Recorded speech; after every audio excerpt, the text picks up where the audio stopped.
आझाद समाज पार्टीच्या वतीने परभणी जिल्हाधिकारी कार्यालयासमोर आज आमचं गायरान धारकांना त्यांच्या जमिनीचे मालकी हक्क मिळावे आणि त्यांच्या जमिनीवर जो सौर ऊर्जा प्रकल्प चालू आहे ते सौर ऊर्जा प्रकल्प रद्द करून गायरान जमिनीचे सातबारे हे या लोकांच्या नावावर करण्यात यावेत, या मागण्या घेऊन आम्ही आज निदर्शने आंदोलनाच्या माध्यमातून या ठिकाणी कलेक्टर साहेबांना निवेदन देण्यासाठी आलो होतो।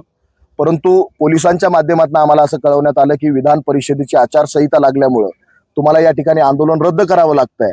म्हणून आम्ही त्यांच्या विनंतीला मान देऊन आम्ही संविधानाला मानणारी लोक असल्यामुळे आम्ही ते आंदोलन रद्द केलेलं आहे। परंतु कलेक्टर साहेबांचा मॅसेंजर म्हणून आज तहसीलदार साहेबांनी आम्हाला आमचं निवेदन त्या ठिकाणी घेतलेलं आहे। त्यांनी ते मान्य केलेलं आहे की आम्ही तात्काळ हे कलेक्टर साहेबांनाही कळवू आणि आमच्या माध्यमातून मुख्यमंत्र्यांनाही कळवू। आमचं वेळोवेळी या सरकारला मागणी अशी की गेल्या 40, 45, 30 वर्षापासून ही लोक ती जमीन कसताच आपल्या परिवाराचा उदरनिर्वाह करतात आणि त्या जमिनीचे ते मालक त्या ठिकाणी नैसर्गिक मालक आहेत, परंतु शासन दरबारी आणखी त्यांना शासनाचा मालकी हक्क मिळालेला नाही, त्यांचे सातबारे त्यांच्या नावावर झालेले नाहीत। म्हणून माझं या मीडियाच्या माध्यमातून महाराष्ट्राचे मुख्यमंत्री आणि महसूल मंत्री आणि या जिल्ह्याचे कलेक्टर यांना माझी विनंती आहे की जे माणसं शेतकरी भूमिहीन आहेत, त्यांच्याकडे जमिनी नाही आहेत, अशा लोकांनी गायरान जमिनीवर अतिक्रमण केलेलं आहे। दादासाहेब गायकवाड नावाची योजना आपल्याकडे असताना त्या योजनेअंतर्गत तुम्ही या लोकांना त्या जमिनीचे मालकी हक्क का देत नाहीत? एवढी शासनाचे 92 पासूनचे GR आता आपल्याकडे उपलब्ध आहेत, त्या GRच्या माध्यमातून त्यांना जमिनीचे मालकी हक्क का देत नाहीत? तुम्ही उलट सुलट या जमिनी हिसकावून घेऊन कुठल्या तरी उद्योगपत्याच्या घशात घालण्याचं काम करताय, कुठंतरी सौर ऊर्जा प्रकल्प करण्याचं काम करताय, कुठंतरी एखादी मोठी बिल्डिंग टावर उभं करण्याचं काम करताय, कुठंतरी एखादा मॉल उभा करण्याचं काम करताय। म्हणजे तुम्ही गोरगरिबांच्या जमिनी हिसकावून इथल्या उद्योगपत्यांच्या अदानी अंबानीच्या घशात घालण्याचं काम करताय। हा कुठला विकास या देशाचा चालू आहे? या देशाचे प्रधानमंत्री आणि या राज्याचे मुख्यमंत्री प्रत्येक माणसाला हाताला काम असावं म्हणतात, त्याला घर असावं, परंतु ज्या लोकांनी ऑलरेडी स्वतःचा उदरनिर्वाह ज्या जमिनीवर करतायत ते तुम्ही त्यांच्या भूमिहीन करून त्यांचे हक्क हिसकावून घेताय। आधीच या देशामध्ये बेरोजगार आत्महत्या करतोय, शेतकरी आत्महत्या करतोय, शेतमजूर आत्महत्या करतोय।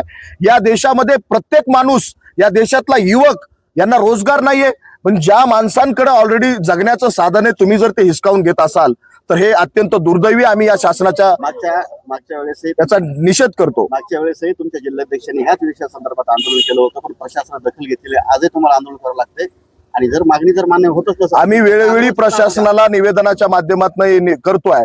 उद्या आमची मागणी आहे, आम्ही भव्य स्वरूपाचा आक्रोश मोर्चा या ठिकाणी घेऊन येण्याची आमची तयारी आहे।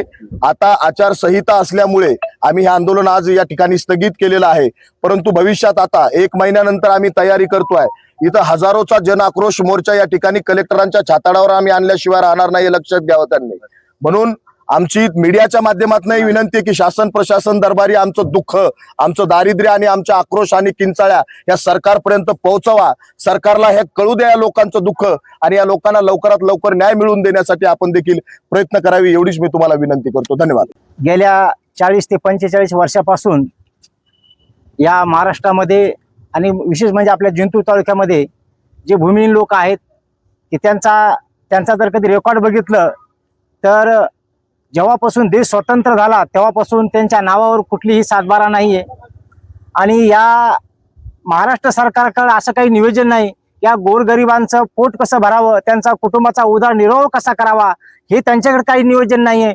म्हणून ही जी काही माणसं आहेत ही माणसं काही चोऱ्या लफंग्या करत नाहीत, कुठं डाके टाकत नाहीत, आपलं पोट भरावं, आपल्या कुटुंबाचा उदरनिर्वाह करावं म्हणून ज्या गावामध्ये जे शासकीय जमीन आहे, ज्या गायरान जमीन आहेत त्या गायरान जमिनीवर आपली उपजीविका भागीत आहेत, परंतु ह्या शासनाला हे खपत नाहीये। गेल्या अनेक वर्षापासून आम्ही धरणे आंदोलन मोर्चे काढत आहोत, परंतु हे गेंड्याच्या कातडीचं निगरगट्ट सरकार हे इतकं बदमाश सरकार आहे की यांना बिलकुल या गोरगरिबांची कीव येत नाहीये।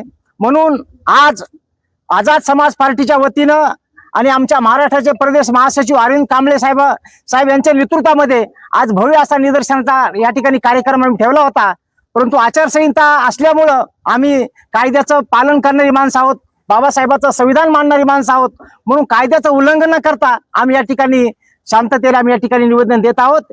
येणाऱ्या काळामध्ये जर समजा त्या ओझर गावामध्ये सौर ऊर्जा प्रकल्प बरोबर येत आहे आणि तो सौर ऊर्जा प्रकल्प जर कधी बरोबर जो बंद नाही झाला तर येणाऱ्या काळामध्ये या ठिकाणी हजारोचा मोर्चा होईल, मोर्चा निघेल आणि ह्या सरकारला आम्ही सोडू का पळू केल्याशिवाय सोडणार नाही. उद्या होणारे जे काही आंदोलन आहे या सरकारला आम्ही हे झेपणार नाही, हे त्यांनी गंभीर दखल घ्यावी असं आम्ही